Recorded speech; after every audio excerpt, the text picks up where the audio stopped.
ഇന്നലെ ഉണ്ടായിരുന്നു. അത് ഒരുപാട് കലാകാരന്മാരും കലാകാരികളും പങ്കെടുത്തു. മ്യൂസിയത്ത് വെച്ചായിരുന്നു ആ പ്രോഗ്രാം. ഒരുപാട് സന്തോഷം തോന്നി. കെ മുരളീധരനാണ് ഇന്നലെ എല്ലാവർക്കും അവാർഡും മഞ്ഞും പിന്നെ സർട്ടിഫിക്കറ്റും ഒക്കെ കൊടുത്തത്.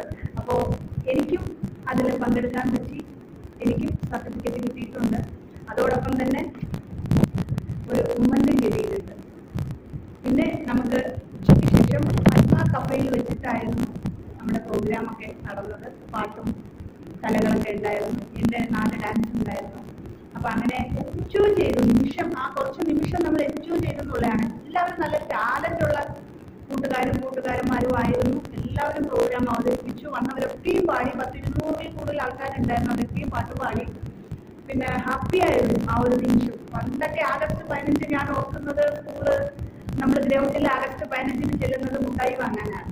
ആ ഓർമ്മയേ ഉള്ളൂ. ആഗസ്റ്റ് 15 എന്താണെന്ന് പോലും അറിയില്ല. എൻ്റെ കുട്ടിക്കാലത്ത് ചോക്ലേറ്റ് വാങ്ങാനാണ് ഓടി പോകുന്നത്. പക്ഷെ ഇന്നാണത് നമ്മൾ കുറച്ച് മുതിർന്നപ്പോഴാണ് മനസ്സിലായത് ആഗസ്റ്റ് 15 എന്നുള്ളത് എന്താണ്, അതിൻ്റെ ഒരു മഹിമ അല്ലെങ്കിൽ അതിൻ്റെ ഒരു പവർ എന്നുള്ളത്. അന്ന് ചോക്ലേറ്റ് മേടിക്കാനാണ് രാവിലെ കുറിച്ച് റെഡിയായി യൂണിഫോമൊക്കെ ഇട്ട് പോകുന്നത്. ഇന്ന് മനസ്സിലായി അതിൻ്റെ മഹിമ എന്താണെന്ന്. അപ്പോൾ അങ്ങനെ ആഗസ്റ്റ് 15 പോയപ്പോൾ ഇപ്പം എനിക്ക് ആഗസ്റ്റ് 15 അന്ന് ചോക്ലേറ്റ് കിട്ടിയെങ്കിൽ ഇന്ന് കിട്ടിയത് എനിക്ക് മൊമെന്റും പിന്നെ സർട്ടിഫിക്കറ്റും ആണ്. അപ്പോൾ അതിൽ ഒരുപാട് സന്തോഷം. ഇത് തന്നെ ഇതിന്റെ ഭാഗവാഹികളുണ്ട്. അതായത് നമ്മുടെ മലയാളം ചാനൽ ഇതിലുള്ള പ്രവർത്തിച്ച എല്ലാവർക്കും നന്മകൾ ഉണ്ടാവട്ടെ എന്നാണ് പറയാനുള്ളത്. രാവിലെ മ്യൂസിയത്ത് വെച്ചായിരുന്നു പ്രോഗ്രാം. നല്ല ഗ്രാൻഡായിട്ടുള്ളൊരു പ്രോഗ്രാം ആയിരുന്നു. അത് കഴിഞ്ഞിട്ടാണ് ഹാളിൽ വെച്ചിട്ട്, മ്യൂസിയത്തിൽ തന്നെ ഹാളിൽ വെച്ചിട്ടാണ് മൊമെന്റും അവാർഡും ഒക്കെ ഓരോരുത്തർക്ക് കോളേജിലെ കുട്ടികളൊക്കെ ഉണ്ടായിരുന്നു. ഒത്തിരി ആൾക്കാർ പങ്കെടുത്തു. അപ്പോൾ എല്ലാവർക്കും നല്ലത് വരട്ടെ, നന്മ ഉണ്ടാകട്ടെ.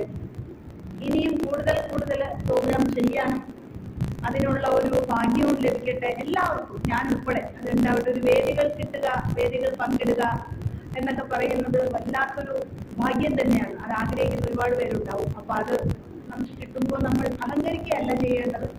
മറ്റുള്ളവർക്ക് വേണ്ടി പ്രാർത്ഥിക്കുക. അവർക്കും അങ്ങനെ ഒരു അവസരം ഉണ്ടാകട്ടെ എന്ന് ചിന്തിക്കുക. ഒരുപാട് കലാകാരന്മാരുണ്ട് പുറത്തു അറിയപ്പെടാത്ത, അല്ലെങ്കിൽ വരാതെ എത്തിപ്പെടാത്ത ഒരുപാട് പേരുണ്ട്.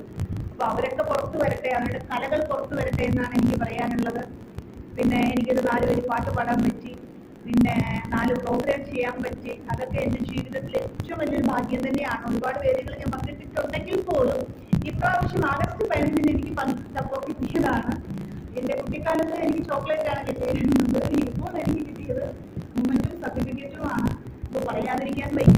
ആ ഒരു ഭാഗ്യം എന്ന് പറയുന്നത് വലിയൊരു ഭാഗ്യം തന്നെയാണ്. അപ്പോൾ എന്തായാലും